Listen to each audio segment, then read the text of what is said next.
अगर आप स्लिप होएंगे भक्ति मार्ग में, अगर आप गुरमत लाइन में फिसलोगे तो एक बड़ी विडंबना आपके जीवन में कई बार आएगी। आपको अपने सतगुरु के ऊपर ही विश्वास होना कम हो जाएगा। और आज ये मेरे अपने जीवन का तजर्बा है। ये संत मार्ग मेरा बचपन से ही सब्जेक्ट रहा और मैंने बहुत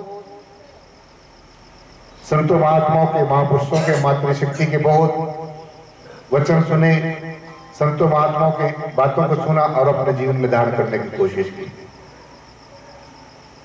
तो सबसे इंपॉर्टेंट बात, खासकर इस निराकारी जागृति मिशन में जो आपको ज्ञान दिया गया है,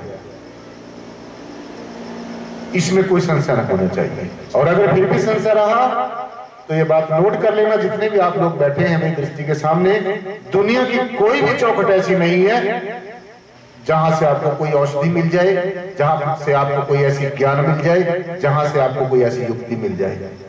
कई लोगों के मन में ये भ्रम होता है, खासकर जो लोग ज्यादा सदगुरु के नजदीक रहते हैं उनके मन में सबसे ज्यादा होता है। और वो क्या भ्रम होता है? जैसे एक वाणी में कहा गया है कि मुझे सुन सुन आवे हंसी, पानी में मीन प्यासी। बहुत लोग मैंने समुद्र के पास रहकर प्यासे रहते हुए देखे हैं अपने जीवन में, अभी भी बहुत लोग ऐसे हैं। तो पानी में रहकर, समुद्र में रहकर अगर मीन प्यासी रह जाए, अगर मछली प्यासी रह जाए, तो समुद्र का कसूर नहीं है। और अगर सदगुरु के पास रहकर भी आपके मन में कोई संशय रह गया, कुछ संशय हो गया, डाउट हो गया, संदेह हो गया, शंका हो गई, तो आपको ना तो कोई देवी देवता माफ करेगा, ना ब्रह्म विष्णु महेश माफ करेंगे, कोई भी आपके लिए कोई चौकट नहीं। मैं ये बात इसलिए बता रहा हूं कि मैंने ऐसी ही बहुत बातें मैं देखता हूं और आप लोगों को भी देखते हैं। ये नहीं कि कोई बाहर कोई दूसरे देश में जाते हैं, ये बात नोट करके जाना। बेशक आप थोड़े संत महापुरुष यहाँ पर आए हैं, मातृशक्ति थोड़ी तादाद में है, इससे यही बात साबित होती है कि आपको सत्संग से कोई ज्यादा लगाव नहीं है, आपको अपने सतगुरु से कोई ज्यादा प्रेम नहीं है। आपको या तो अपने घर परिवार की बातों से ज्यादा प्रेम है, या अपने रिश्ते नातों से ज्यादा प्रेम है, और या आप यहाँ पर तरह तरह की दुनिया भर के कर्म इकट्ठे करके जब वो गढ़ड़ी भारी हो जाती है फिर वो सतगुरु के सामने रख देते हैं। देखो कैसी भक्ति है इंसान। आज तक मेरे जीवन का अपना तजर्बा है, मैं किसी वेद शास्त्र की बात नहीं कर, सीधी सी बात आपको बता रहा हूं कि मैंने जितने भी मेरे जीवन में लोग आए हैं, चाहे वो मातृशक्ति है चाहे वो महापुरुष है, तो मैंने यही देखा है कि सभी लोग स्वार्थ के वश ज्यादातर यहां पर आते हैं। यहां पर क्या, सभी जगह देखिए, अगर ये जो ज्ञान आपके पल्ले पड़ गया, आपके अंतःकरण में ये आपने इसको धारण कर लिया, तो कोई किसी कमी की और किसी डाउट की, किसी शंका की कोई गुंजाइश नहीं रहती। अगर रहती है तो इसमें सदगुरु का कोई कसूर नहीं है। इसलिए आपके ऊपर कितना बड़ा एहसान किया सदगुरु ने, हमारे ऊपर कितना बड़ा एहसान किया है। मैं अपने आप को पहले कह रहा हूं, आपको बाद में कह रहा हूं। अगर हम अपना शरीर का बंद बंद कटा करके टुकड़े कर करके भी सदगुरु की शरण में चढ़ाए, फिर भी क्या पता है स्वीकार कर ले या ना कर ले। ब्रह्म ज्ञानी को, जो परमात्मा को तत्व से जानता है, ऐसे संत महापुरुष को महेश्वर भी खोजता है। भगवान शिव जी, भगवान शिव भी तत्वदर्शी, ब्रह्म ज्ञानी, आत्मदर्शी संतों महापुरुषों की खोज करता है कि कब मुझे ऐसे कोई तत्वदर्शी संत मिले, कब मुझे किसी ऐसे तत्वदर्शी संत का दर्शन हो जाए और मैं धन्य हो जाऊं। भगवान शिव, भगवान विष्णु, ब्रह्म जी, सारे देवी देवता सदगुरुदेव के श्री चरणों में हाथ जोड़ के खड़े रहते हैं। आप देवी देवता ही बैठे हैं सारे, आपके रूप में ये देवी देवता ही तो बैठे हैं। क्योंकि ज्ञान की दृष्टि से साथ संगत जी जो देवी देवता है, इंसान से बड़ा कोई शैतान नहीं है और इंसान से बड़ा कोई भगवान नहीं है। सत्य बात है ये। अगर तो शैतानगी पे ये इंसान उतर गया तो इसके जीवन बर्बाद हो जाता है, और अगर ये सदगुरु की चरण शरण में आकर उनके वचनों को इसने मान लिया था तो मैं समझता हूं कि उसका धर्म कृत्य कृत्य हो जाता है, धर्म हो जाता है। और जो जन्म जन्मांतरों से हमारी जो आत्मा जो मुद्दतों से परमेश्वर से परब्रह्म निर्गुण निराकार परमात्मा से बिछड़ी हुई थी, तरह तरह की जोनी में तरह तरह की यातनाएं सहन कर रही थी, आज हम सब लोगों के पास बड़ा गोल्डन अपॉर्चुनिटी है, बड़ा सुनहरी मौका है साथ संगत जी कि अब हम सारे डाउट छोड़ दें, सारे संशय छोड़ दें। बस दो बातें, एक पूर्ण रूप से समर्पण। कितने लोग जीवन में ऐसे आते हैं संत महात्माओं के जो पूर्ण रूप से समर्पित हो जाते हैं, और अगर जो कोई थोड़ी बहुत सेवा कर दे तो उसके नखरे नहीं लिए जाते, इतने नखरे। आज मेरे को एक बात नहीं, एक मैं उसका नाम लेना चाहता, मुझे कहने लगे, कहते जी आज तो मैंने आपको आजमा के देखा है। मुझे कहते जी आज मैंने आपको आजमा के देखा है। हमने कहा क्यों, आज क्यों भाई? ये तो आजमाइश उसी दिन से शुरू हो जाती है जिस दिन से ज्ञान मिल जाता है। गुरु शिष्य के पीछे पड़ जाता है और शिष्य गुरु के पीछे। शिष्य हमेशा ये देखता है मेरे गुरु में कितनी शक्ति है, और गुरु ये देखता है ये शिष्य जब तक इसको पूरा बैलेंस इसको ना कर दूं, इसको पूरा समतल ना कर दूं, तब तक ये भी क्या समझेगा। अगर गुरु शिष्य का रिश्ता आप समझते हैं, गुरु शिष्य से बड़ा संसार में कोई रिश्ता नहीं है। तो उस महापुरुष ने मुझे कहा था कि आज मैंने आपको आजमा के देखा है। हमने कहा फिर भाई हम अपनी परीक्षा में पास हुए या फेल हुए? कहते जी आप अपनी परीक्षा में पास हुए। हमने कहा लेकिन आप फेल हुए। एक बार और ध्यान से सुनो, आप भी बैठे होंगे कहीं ऐसे, मुझे कहने में कोई गुरेज नहीं है ये, जो अपने सदगुरु की हर समय इसी बात के पीछे पड़े हैं कि देखते हैं इसमें स्वामी ज्ञाननाथ में या बाबा लक्ष्मण सिंह जी महाराज में या बाबा बूटा सिंह जी महाराज में, मेहताब सिंह जी महाराज में कितनी शक्ति है। देखो भाई नोट कर लेना ये बात, कभी जीवन में ये गलती मत करना।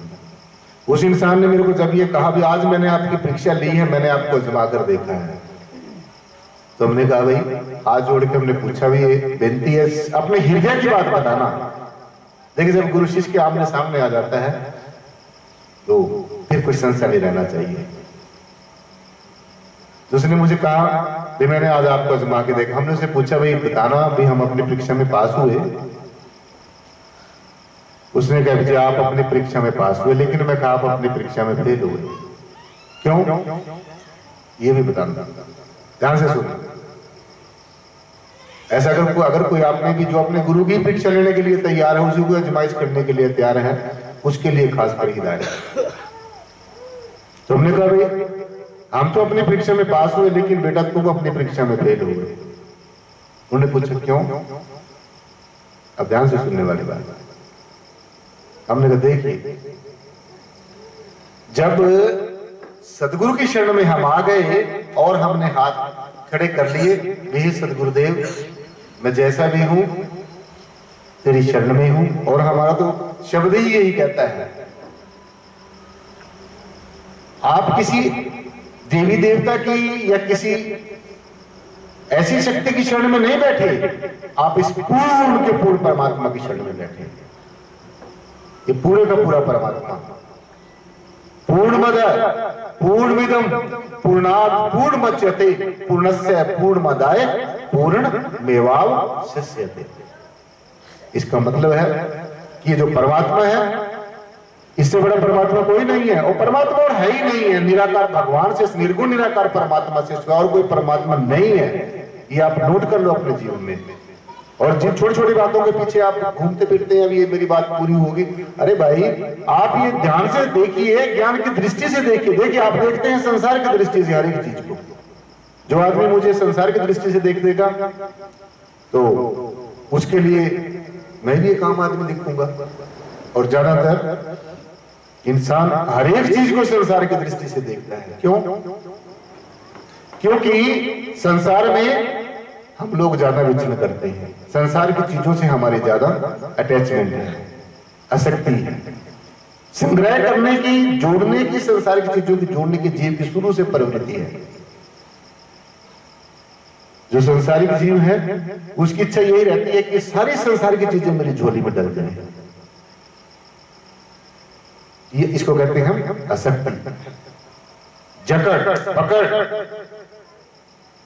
और संतों महात्माओं की जो दृष्टि होती है वो ज्ञान की दृष्टि से देखते हैं। 3 दृष्टि हमारे शास्त्रों में बताई गई है। पहली दृष्टि संसार की दृष्टि, दूसरी दृष्टि विचार की दृष्टि, तीसरी दृष्टि ज्ञान की दृष्टि। ये आज ये तीनों दृष्टियां सीख के जाना है यहां से। पहली कौन सी? पहली दृष्टि कौन सी? संसार की दृष्टि, दूसरी विचार की दृष्टि और तीसरी ज्ञान की दृष्टि।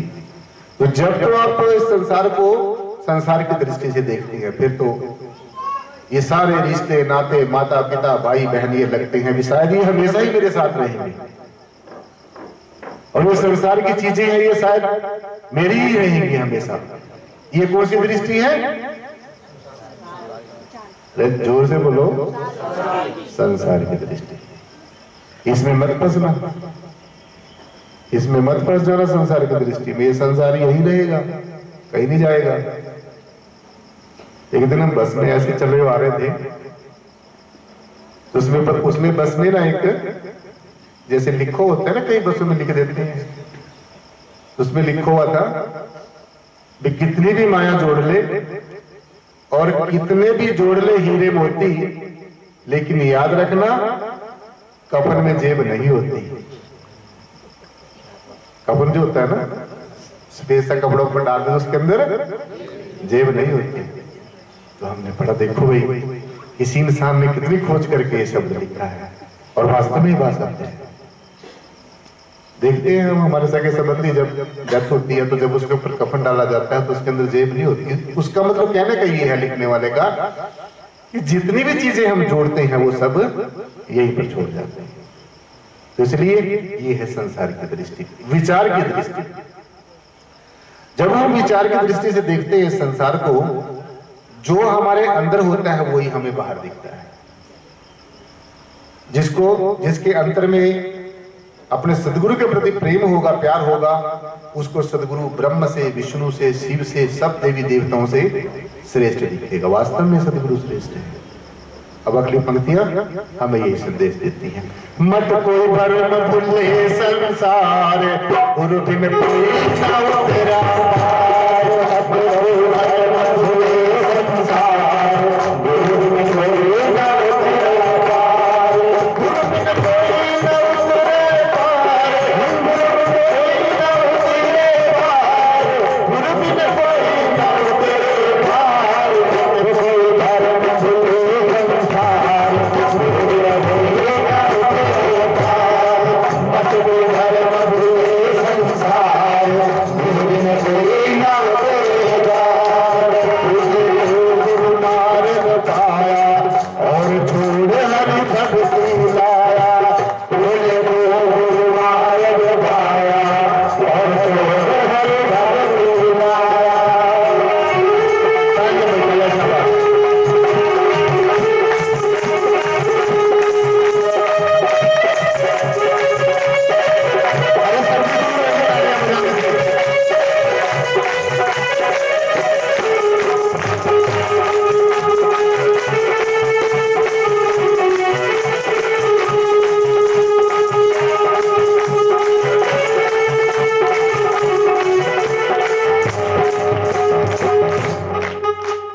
अगली लाइन बड़े ध्यान से सुननी है, खासकर बहन हो रही है। वैसे तो भाइयों ने भी सुननी है, क्योंकि ये जो हमारा पंचभौतिक शरीर है, चाहे ये नर का है नारी का है, इसके अंदर तब तो 5 हैं। भगवान ने हमारे साथ धोखा नहीं किया। सबको एक ही जैसी चीजें दी हैं, एक ही जैसे इंस्ट्रूमेंट दिए हैं। मन, बुद्धि, चित्त और अहंकार यही पुरुषों को दिया, यही नारी को दिया है। कि संसार के लोगों ये संशय, ये संदेह, ये शंका, ये डाउट, इससे निवृत्त हो जाओ, इससे ऊपर उठ जाओ। कि सदगुरु के प्रति कभी भी, संतों महात्माओं के प्रति कभी भी शंका की दृष्टि मत रखो। आज देखते हैं, आप देखते हैं, हर रोज देखते हैं जैसे आज हालात हैं, तो इसलिए कहा कि मत कोई भरम भूले संसार, गुरु भी नहीं कोई न उतरा पार।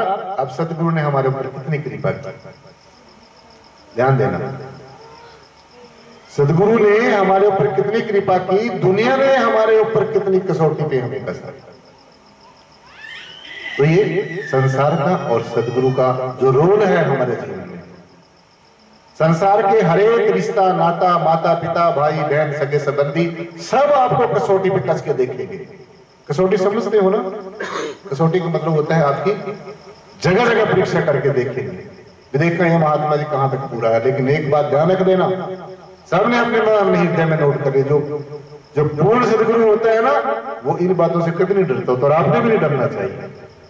जैसे अभी मैंने बताया, पूर्ण मद पूर्ण मिदम पूर्णात् पूर्ण मुच्यते पुनस्य पूर्णमादाय पूर्णमेवावशिष्यते, कि जो पूर्ण है, अगर सदगुरु पूरा है, हमारा सदगुरु पूरा है, हमारा ज्ञान पूरा है, कोई आजमा के देख ले इस चीज को, कोई आजमा के देख ले कि वास्तव में ज्ञान पूरा है, वास्तव में वो ज्ञान पूरा है। आठों पहर आराधिए पूर्ण सदगुरु ज्ञान, आठों के आगे इसके ये जो परमेश्वर है, सारी सृष्टि में फैली हुई जो सत्ता है, जो परम चैतन्य सत्ता है, जो सच्चिदानंद परमात्मा है, जो निर्गुण निराकार परमात्मा है, निर्विकार परमात्मा है। तो हमारे सदगुरु ने हमारे ऊपर कितनी रहमत। वो मैं तो अपने सदगुरु का हमेशा हमेशा के लिए ऋणी हूं, और आपको मैं कह नहीं सकता आप अपने सदगुरु भगवान के कितने ऋणी होंगे। देखिए, ध्यान रखना मेरी बात का, मेरा अपने जीवन का अनुभव, आपके जीवन के मैं कह नहीं सकता कैसा होगा। मेरे जीवन में दो ऐसी चीजें रही जिनको मैं अब तक नहीं भूल पाया।